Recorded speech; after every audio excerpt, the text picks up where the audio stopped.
केवल युद्ध नहीं जीता था, हमने सत्य, संयम और सामर्थ्य का अद्भुत परिचय दिया था।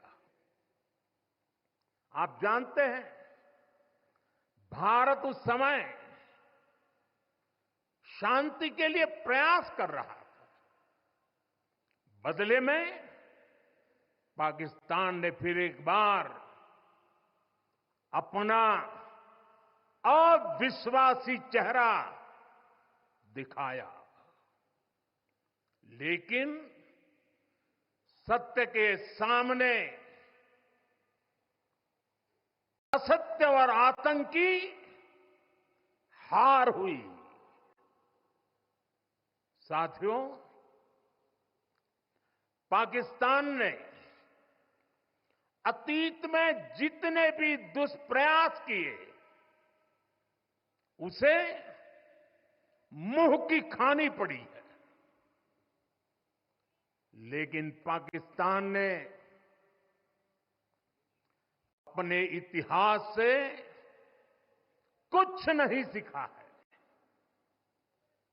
वो आतंकवाद के सहारे, प्रॉक्सी वॉर के सहारे अपने आप को प्रासंगिक बनाए रखने का प्रयास कर रहा है। लेकिन आज जब मैं उस जगह से बोल रहा हूं जहां आतंक के आकाओं को मेरी आवाज सीधे सुनाई पड़ रही है, मैं आतंकवाद के इन सरपरस्तों को कहना चाहता हूं कि उनके नापाक मंसूबे कभी कामयाब नहीं होंगे।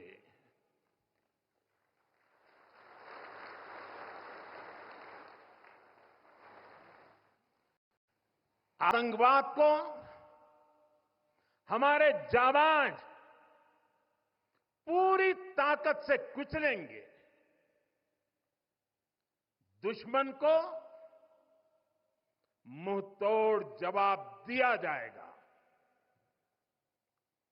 साथियों, लद्दाख हो या फिर जम्मू कश्मीर, विकास के सामने आ रही हर चुनौती को भारत परास्त करके ही रहेगा।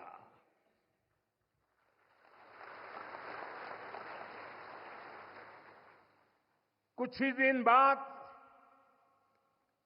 इस 5 अगस्त को आर्टिकल 370 का अंत हुए 5 वर्ष पूरे होने जा रहा है। जम्मू कश्मीर आज नए भविष्य की बात कर रहा है, बड़े सपनों की बात कर रहा है। जम्मू कश्मीर की पहचान G20 जैसी ग्लोबल समिट की अहम बैठक करने के लिए हो रही है। इंफ्रास्ट्रक्चर डेवलपमेंट के साथ साथ जम्मू कश्मीर, लेह, लद्दाख में टूरिज्म सेक्टर भी तेजी से ग्रो कर रहा है। दशकों बाद कश्मीर में सिनेमा घर खुला है। 3.5 दशक के बाद पहली बार श्रीनगर में ताजिया निकला है। धरती का हमारा स्वर्ग तेजी से शांति और सौहार्द की दिशा में आगे बढ़ रहा है। साथियों, आज लद्दाख में भी विकास की नई धारा बनी है। सिंकुल्ला टनल, इसके निर्माण का काम शुरू हुआ है। सिंकुल्ला टनल के जरिए लद्दाख पूरे साल हर मौसम में देश से कनेक्टेड रहेगा। ये टनल लद्दाख के विकास और बेहतर भविष्य के लिए नई संभावनाओं का नया रास्ता खोलेगी। हम सभी को पता है कि कठोर मौसम की वजह से लद्दाख के लोगों को कितनी मुश्किलें आती हैं। सिंकुल्ला टनल के बनने से ये मुश्किलें भी कम होगी। मैं लद्दाख के मेरे भाई बहनों को इस टनल का काम शुरू होने के लिए विशेष बधाई देता हूं। साथियों, लद्दाख के लोगों का हित हमेशा हमारी प्राथमिकता रहा है। मुझे याद है, कोरोना के समय में करगिल क्षेत्र के हमारे कई लोग ईरान में फंस गए थे। उन्हें वापस लाने के लिए मैंने व्यक्तिगत स्तर पर काफी प्रयास किए।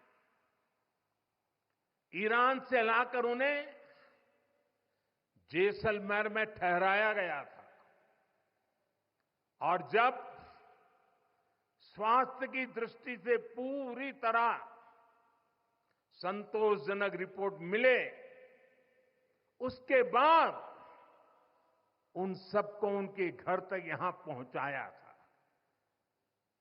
हमें संतोष है कि हम अनेकों जिंदगियों को बचा पाए।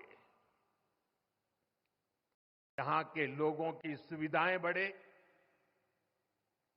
ईज ऑफ लिविंग बढ़े, इसके लिए भारत सरकार निरंतर प्रयास कर रही है। बीते 5 वर्षों में ही हमने लद्दाख के बजट को 1100 करोड़ से बढ़ाकर 6000 करोड़ रुपए कर दिया है। यानी करीब करीब 6 गुना की वृद्धि। ये पैसा आज लद्दाख के लोगों के विकास में, यहां सुविधाएं बढ़ाने में काम आ रहा है। आप देखिए, सड़क, बिजली, पानी, शिक्षा, पावर सप्लाई, रोजगार, लद्दाख में हर दिशा में दृश्य भी बदल रहा है, परिदृश्य भी बदल रहा है।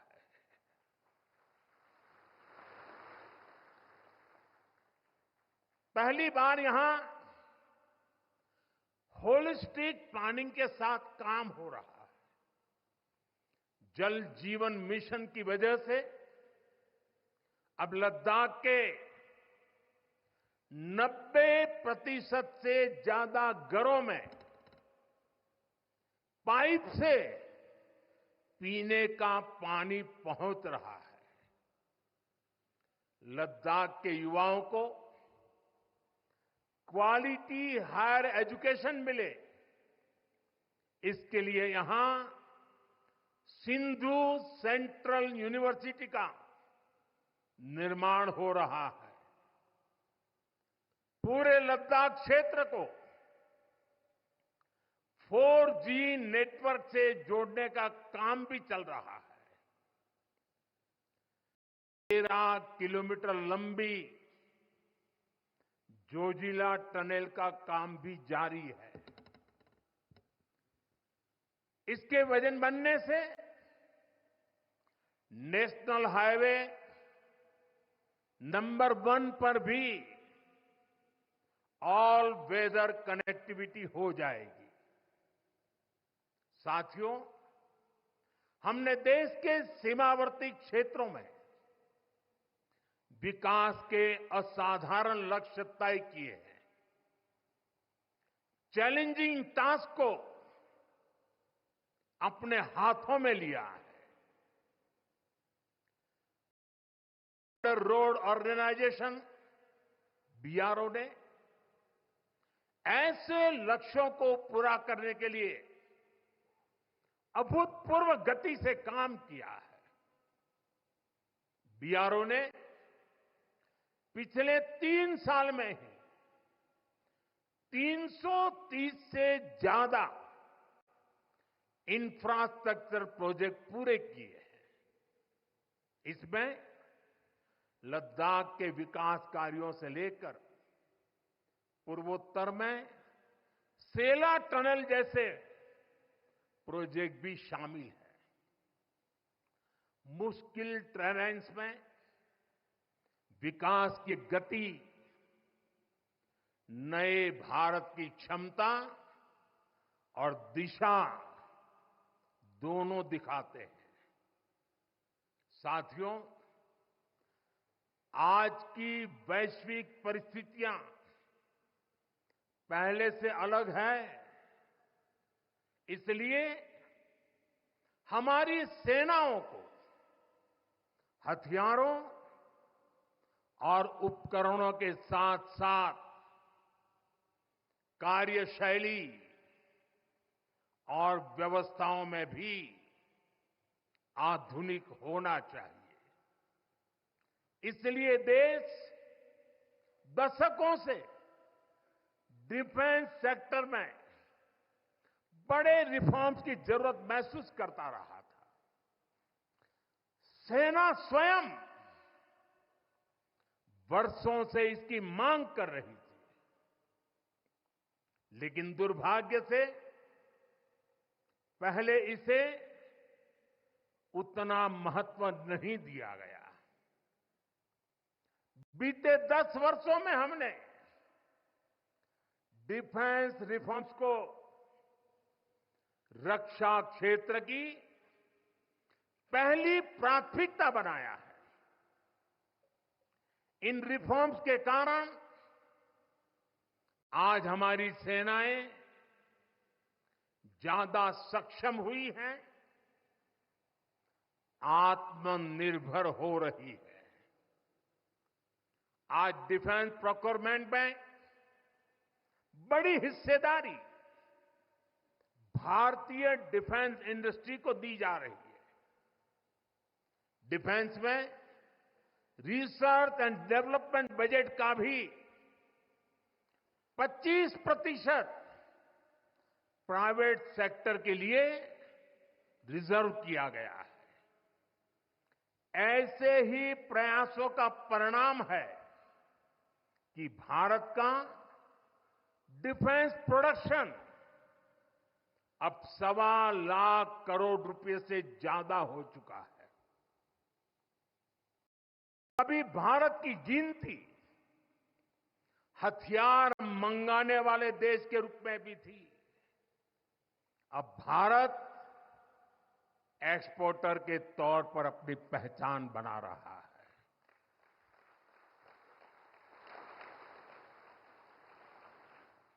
मुझे खुशी है कि हमारी सेनाओं ने 5,000 से ज्यादा हथियारों और ये सैन्य उपकरणों की लिस्ट बनाकर ये तय किया है कि अब ये 5,000 आइटम्स बाहर से नहीं मंगवाए जाएंगे। मैं इसके लिए सेना नेतृत्व को बधाई देता हूं। साथियों, डिफेंस सेक्टर में रिफॉर्म्स के लिए भी भारत की आर्म्ड फोर्सेस की सराहना करना चाहता हूं। हमारी सेनाओं ने बीते वर्षों में कई साहसिक निर्णय लिए हैं। सेना द्वारा किए गए जरूरी रिफॉर्म्स का एक उदाहरण अग्निपथ स्कीम भी है।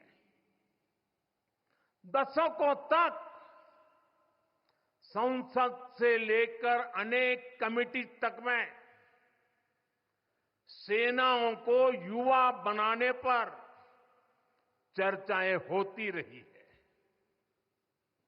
भारत के सैनिकों की औसत आयु, एवरेज एज, ग्लोबल एवरेज से ज्यादा होना, ये हम सबकी चिंता बढ़ाता रहा है। इसलिए ये विषय बरसों तक अनेक कमिटियों में भी उठा, लेकिन देश की सुरक्षा से जुड़ी इस चुनौती के समाधान की पहले इच्छा शक्ति नहीं दिखाई गई। शायद कुछ लोगों की मानसिकता ही ऐसी थी कि सेना मतलब नेताओं को सलाम करना, परेड करना। हमारे लिए सेना मतलब 140 करोड़ देशवासियों की आस्था। हमारे लिए सेना मतलब 140 करोड़ देशवासियों की शांति की गारंटी। हमारे लिए सेना मतलब देश की सीमाओं को सुरक्षा की गारंटी। अग्निपथ योजना के जरिए देश ने इस महत्वपूर्ण सपने को एड्रेस किया है। अग्निपथ का लक्ष्य सेनाओं को युवा बनाना है। अग्निपथ का लक्ष्य सेनाओं को युद्ध के लिए निरंतर योग्य बनाए रखना है। दुर्भाग्य से राष्ट्रीय सुरक्षा से जुड़े इतने संवेदनशील विषय को कुछ लोगों ने राजनीति का विषय बना दिया है। कुछ लोग सेना के इस रिफॉर्म पर भी अपने व्यक्तिगत स्वार्थ में झूठ की राजनीति कर रहे हैं। ये वही लोग हैं जिन्होंने सेनाओं में हजारों करोड़ के घोटाले करके हमारी सेनाओं को कमजोर किया। ये वही लोग हैं जो चाहते थे कि एयरफोर्स को कभी आधुनिक फाइटर जेट न मिल पाए। ये वही लोग हैं जिन्होंने तेजस फाइटर प्लेन को भी डिब्बे में बंद करने की तैयारी कर ली थी। साथियों, सच्चाई ये है कि अग्निपथ योजना से देश की ताकत बढ़ेगी और देश का सामर्थ्यवान युवा भी मातृभूमि की सेवा के लिए आगे आएगा। प्राइवेट सेक्टर और पैरामिलिट्री फोर्सेस में भी अग्निवीरों को प्राथमिकता देने की घोषणाएं की है। मैं तो हैरान हूं, कुछ लोगों की समझ को क्या हुआ है, उनकी सोच को क्या हो चुका है। ऐसा भ्रम फैला रहे हैं कि सरकार पेंशन के पैसे बचाने के लिए ये योजना लेकर आई है। मैं जरा ऐसे लोगों की सोच से शर्म आती है, लेकिन मैं ऐसे लोगों से पूछना चाहता हूं, जरा कोई मुझे बताए, आज मोदी के शासनकाल में जो भर्ती होगा, क्या आज ही उसको पेंशन देना है क्या? उसको पेंशन देने की नौबत 30 साल के बाद आएगी। और तब तो मोदी 105 साल का हुआ होगा, और तब न भी मोदी की सरकार होगी। क्या मोदी जब 105 साल का होगा, 30 साल के बाद जो पेंशन बचेगा, उसके लिए मोदी ऐसा राजनीतिक है जो आज गाली खाएगा? क्या तर्क दे रहे हैं? लेकिन साथियों, मेरे लिए दल नहीं, देश सर्वोपरि है।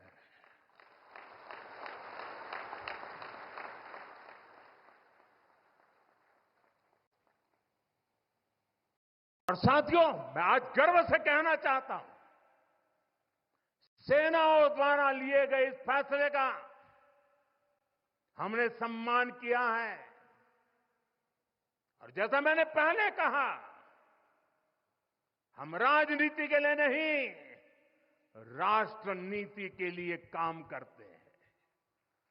हमारे लिए राष्ट्र की सुरक्षा सर्वोपरि है। हमारे लिए 140 करोड़ की शांति, ये सबसे पहले है। साथियों, जो लोग देश के युवाओं को गुमराह कर रहे हैं, उनका इतिहास साक्षी है कि उन्हें सैनिकों की कोई परवाह नहीं है। ये वही लोग हैं जिन्होंने एक मामूली रकम 500 करोड़ रुपए दिखाकर वन रैंक वन पेंशन पर झूठ बोला था। 500 करोड़।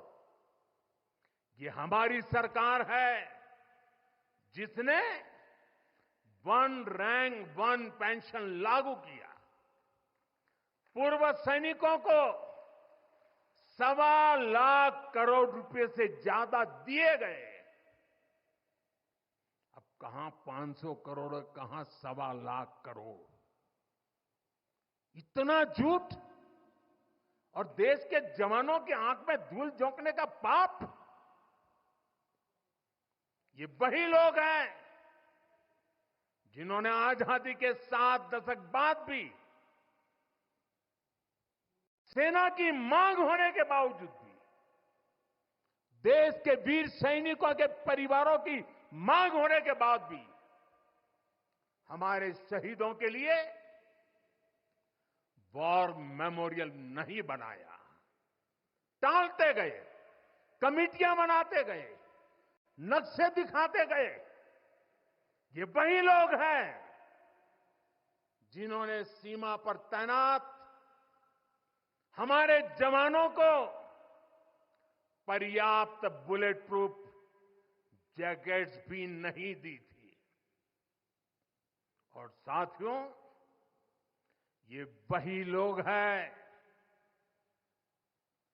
जो करगिल विजय दिवस को भी नजरअंदाज करते रहे। तो देश की कोटि कोटि जनता के आशीर्वाद है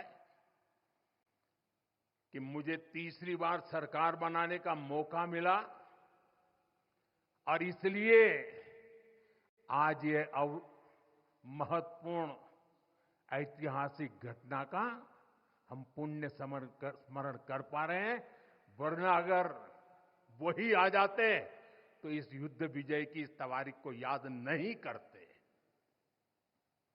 साथियों, कारगिल की विजय ये किसी सरकार की विजय नहीं थी। कारगिल की विजय ये किसी दल का विजय नहीं था। ये विजय देश की थी। ये विजय देश की विरासत है। ये देश के गर्व और स्वाभिमान का पर्व है। मैं एक बार फिर 140 करोड़ देशवासियों की तरफ से मेरे वीर जवानों को श्रद्धापूर्वक नमन करता हूं। सभी देशवासियों को पुनः एक बार कारगिल विजय के 25 वर्ष की शुभकामनाएं देता हूं। मेरे साथ बोलिए, भारत माता की। ये भारत माता की जय मेरे उन वीर शहीदों के लिए है, मेरे वीर भारत मां के वीर सपूतों के लिए है। भारत माता की, भारत माता की, भारत माता की। बहुत बहुत धन्यवाद।